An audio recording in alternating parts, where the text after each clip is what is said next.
प्यारे विद्यार्थियों, इस लेक्चर का हमारा टॉपिक है एक समान चुंबकीय क्षेत्र में धारा लूप पर बल आघूर्ण। यहाँ पर हमको क्या पढ़ना है, देखिए जैसे मान लीजिए किसी चुंबक को आप स्वतंत्रता पूर्वक धागे की सहायता से लटका दीजिए। वो चुंबक तब तक दोलन करते रहता है, इधर उधर घूमते रहता है जब तक कि वो पृथ्वी के उत्तर और पृथ्वी के दक्षिण के साथ समांतर न हो जाए। उसी प्रकार मान लीजिए कि ये जो दो मेरी उंगलियां हैं, ये दो उंगलियां चुंबकीय क्षेत्र को प्रदर्शित करता है और ये डिस्क जो है ये एक धारा लूप को प्रदर्शित कर रहा है। तो ये जो चुंबकीय क्षेत्र है इसके साथ मैं कुछ कोण बनाते हुए इस धारा लूप को रख देता हूं। लूप मतलब होता है कॉइल यानी कुंडली। ऐसे बनाते हुए रख दिया। तो जब तक ये धारा लूप इस चुंबकीय क्षेत्र के साथ समांतर नहीं हो जाएगा, जब तक समांतर नहीं होगा तब तक इस धारा लूप पे एक बल आघूर्ण लगेगा। मतलब बल का घूर्णन प्रभाव, जिसे हम क्या कहते हैं, बल आघूर्ण, अंग्रेजी में उसको बोलते हैं टॉर्क। तो यहां देखिए ये चित्र आपका दिया गया है, यहाँ पर उत्तरी ध्रुव है, यहाँ पर दक्षिणी ध्रुव है। तो चुंबकीय क्षेत्र का दिशा जो होगा वो उत्तरी ध्रुव से दक्षिणी ध्रुव की तरफ होगा। दोनों ध्रुव के बीच में एक लूप, आयताकार लूप या वर्गाकार लूप कह सकते हैं, PQRS रखा हुआ है, जिसका लंबाई A और चौड़ाई B है। तो इसके प्रत्येक भुजा पे अगर मैं PQ भुजा और RS भुजा की बात करूं, दोनों भुजाओं में विद्युत धारा का दिशा जस्ट विपरीत होगा। एक तरफ देखिए विद्युत धारा PQ में विद्युत धारा P से Q की तरफ ऊपर की तरफ जा रहा है, तो R से S में विद्युत धारा R से S की ओर नीचे की तरफ आ रहा है। तो दोनों भुजाओं पे जो बल लग रहा है वो परिमाण में बराबर लेकिन दिशा में विपरीत होंगे। अगर मैं इसी लूप को ऊपर की तरफ से देखूं तो ये जो भुजा AB है, इसके दो किनारे पे एक बल इसको ऊपर उठाने की कोशिश करेगा, एक बल इसको नीचे लाने का कोशिश करेगा। तो यहां पर अगर ये कोण थीटा है, जो चुंबकीय क्षेत्र है और जो बल का जो घूर्णन का दिशा है उसका जो लंब होगा, ये n मतलब नॉर्मल है, नॉर्मल मतलब लंब है, बल आघूर्ण का जो दिशा होगा, दोनों के बीच में जो कोण है अगर वो थीटा है तो यहाँ पर भी कोण थीटा होगा।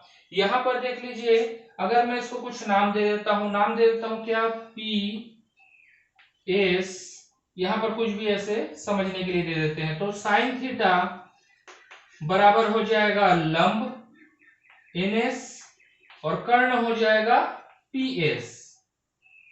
तो NS बराबर मैं लिख सकता हूं PS साइन थीटा, PS की लंबाई A है तो A साइन थीटा। यहां से देखिए NS की लंबाई A साइन थीटा हो गया। तो इस जो लूप है, लूप पर लगने वाला बल आघूर्ण, बल आघूर्ण कितने के बराबर होगा, तो बल आघूर्ण बराबर होगा एक बल गुणित दोनों बलों के मध्य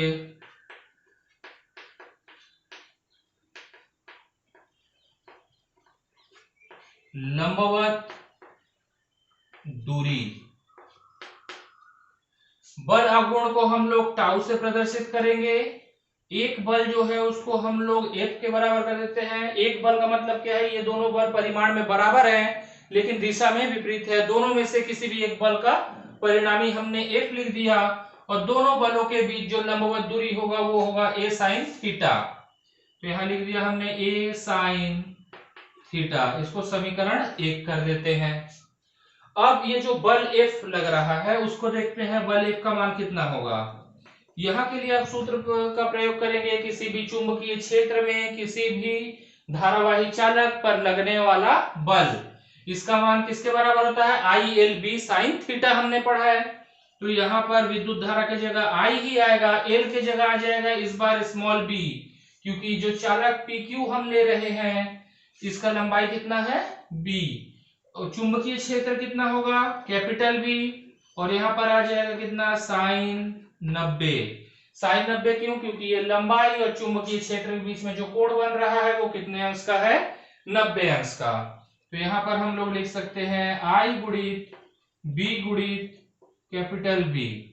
यहां कैपिटल बी चुंबकीय क्षेत्र है, स्मॉल बी जो है लंबाई कह सकते हैं या इस लूप की चौड़ाई कह सकते हैं। तो समीकरण 1 में इस बल के मान को रख दीजिए। बल के मान को हम लोग रखते हैं तो टाउ बराबर क्या आ जाएगा? एक के जगह रखेंगे हम लोग आई गुणित स्मॉल बी गुणित कैपिटल बी गुणित ए साइन थीटा। आगे लिखेंगे परंतु कैपिटल ए बराबर स्मॉल ए गुणित स्मॉल बी। ये कैपिटल क्या है? लूप का क्षेत्रफल। अगर ये लूप आयताकार है मान लीजिए तो इसका लंबाई है ए, चौड़ाई है बी, तो क्षेत्रफल कितना हो जाएगा? ए गुणित बी। तो मैंने यहां पर क्षेत्रफल कितना ले लिया? Capital A. तो यहां पर आ जाएगा tau is equal to I A B sine theta. यहां तक हो गया। ये देखिए, ये जो हुआ ये एक ऐसे लूप के लिए हुआ जिसमें फेरों की संख्या एक है, लेकिन ऐसा जरूरी तो नहीं है कि इस लूप में फेरों की संख्या एक ही हो, एक से अधिक भी फेरे हो सकते हैं। अगर लूप में कॉइल में फेरों की संख्या कैपिटल एन है, कैपिटल एन क्या है? फेरों की संख्या, फेरों की संख्या।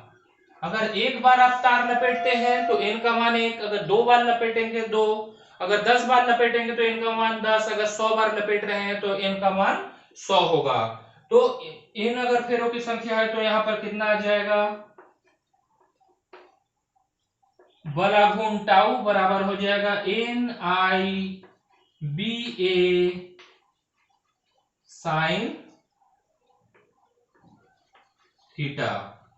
ये हो गया आपका सूत्र।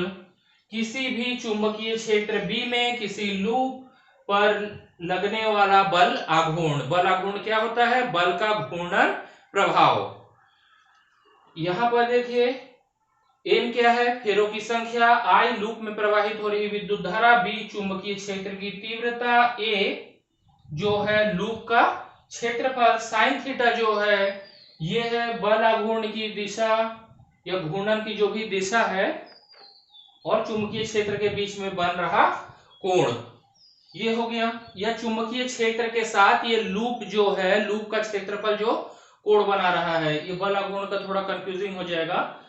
मान लीजिए ये आपका लूप है, ये हथेली लूप है, इस पर एक लंब डालिए तो ये जो क्षेत्रफल है, क्षेत्रफल का जो सदिश है वो एन को, उसका दिशा कौन प्रदर्शित कर रहा है? एन और बी। तो क्षेत्रफल और चुंबकीय क्षेत्र के बीच में बन रहा कोण थीटा। ये हो गया। इसी सूत्र का एक और रूप होता है, आगे यह लिखेंगे परंतु चुंबकीय आघूर्ण, चुंबकीय आघूर्ण स्मॉल एन से प्रदर्शित होता है। ये एन गुणित आई गुणित ए, मतलब फेरों की संख्या, विद्युत धारा और क्षेत्रफल के गुणनफल के बराबर होता है। तो टाउ बराबर क्या हो जाएगा? यहाँ पर एम गुणित बी गुणित साइन थीटा। अभी के लिए आप थोड़ा इस चुंबकीय आघूर्ण के सूत्र को याद रखिए। अगले अध्याय में विस्तार से हम लोग इस सूत्र को पढ़ेंगे, न केवल पढ़ेंगे, इस सूत्र को व्युत्पन्न भी करेंगे। अब इसी सूत्र को, अगर ये जो आघूर्ण का सूत्र है इसको अगर मैं सदिश रूप में लिखूं तो टाउ बराबर हो जाएगा vector N cross vector B. ये हो गया हमारा सदिश रूप किसी धारावाही लूप के चुंबकीय क्षेत्र में लग रहे बल आघूर्ण के लिए। तो ये तीनों सूत्र जो है आपको याद रखना है, निर्भर करेगा कि आपको प्रश्न में दिया गया क्या है, उसके अनुसार आप उस सूत्र का प्रयोग करेंगे। अगर फेरों की संख्या, विद्युत धारा, चुंबकीय क्षेत्र, क्षेत्रफल और क्षेत्रफल सदिश और चुंबकीय क्षेत्र के बीच का कोण थीटा दिया गया है तो इस पहले सूत्र का प्रयोग करेंगे। और अगर आपको चुंबकीय आघूर्ण, चुंबकीय क्षेत्र और क्षेत्रफल सदिश और चुंबकीय क्षेत्र के बीच का कोण थीटा दिया गया है तो आप इस दूसरे सूत्र का प्रयोग करेंगे। अब इसमें कुछ स्थितियां लेते हैं। जैसे मान लीजिए कि अगर ये लूप घूमते हुए चुंबकीय क्षेत्र के समांतर ही हो जाए तो थीटा बराबर कितना हो जाएगा 90 अंश, सॉरी 0 अंश। जब 0 अंश हो जाएगा तो टाउ का मान भी कितना हो जाएगा 0, बल आघूर्ण का मान भी कितना होगा 0। मतलब लूप पर और कोई बल आघूर्ण नहीं लगेगा जो उसको और घुमाने का प्रयास करेगा। ये कहां से आया, साइन थीटा का मान जब 0 हुआ तो यहाँ पर साइन 0 का मान 0 होगा, तो पूरा टॉर्क यानी टाउ यानी बल आघूर्ण का मान भी कितना आ जा रहा है 0। और अगर हम लोग लूप को चुंबकीय क्षेत्र से लंबवत रख दें, मतलब मान लो ये हमारा हाथ उंगलियां जो है चुंबकीय क्षेत्र को बता रहा है, ये डस्टर लूप को बता रहा है, दोनों के बीच में कितने अंश का कोण बन रहा है 90। तो उस केस में बल आघूर्ण टाउ बराबर हो जाएगा NI/BA, मतलब ये अधिकतम होगा। अधिकतम बल आघूर्ण के लिए हमको लूप को चुंबकीय क्षेत्र के साथ 90 अंश का कोण बना के अर्थात लंबवत रखना पड़ता है। और जैसे ही समांतर हो जाता है ये चुंबकीय क्षेत्र और ये लूप जैसे समांतर हो गए तो और कोई टॉर्क उस पर नहीं लगेगा और कोई बल आघूर्ण नहीं लगेगा। बल आघूर्ण नहीं लगेगा मतलब लूप हमारा स्थिर हो जाएगा, वो और घूमने का प्रयास नहीं करेगा। तो ये जो टॉपिक था ये काफी परीक्षा की दृष्टि से महत्वपूर्ण था। उम्मीद है आपको समझ में आया होगा। अगर कुछ डाउट होगा तो आप मुझे कमेंट कर सकते हैं। अगर ये लेक्चर अच्छा लगा होगा तो इस लेक्चर को एक लाइक जरूर प्रेस कीजिएगा। अपने दोस्तों सहपाठियों के साथ इस कोर्स को शेयर कीजिए ताकि उनको भी इसका लाभ मिल सके। चैनल को अगर आपने अभी तक सब्सक्राइब नहीं किया है तो मेरा निवेदन होगा कि चैनल को सब्सक्राइब कर लीजिए और नोटिफिकेशन के बेल आइकन को प्रेस कर दीजिए ताकि जब भी मैं नया लेक्चर अपलोड करूं तो सबसे पहले आपको उसका नोटिफिकेशन मिल जाए। और लास्ट में यही कहना चाहूंगा कि ये जो टॉपिक है ये बहुत इंपॉर्टेंट है। आने वाले समय में आपको गैल्वेनोमीटर यानी धारामापी पढ़ना है, उसके लिए इस टॉपिक को आपको अच्छे से पता होना बहुत जरूरी है। तो इसका अच्छे से अभ्यास कीजिए। धन्यवाद।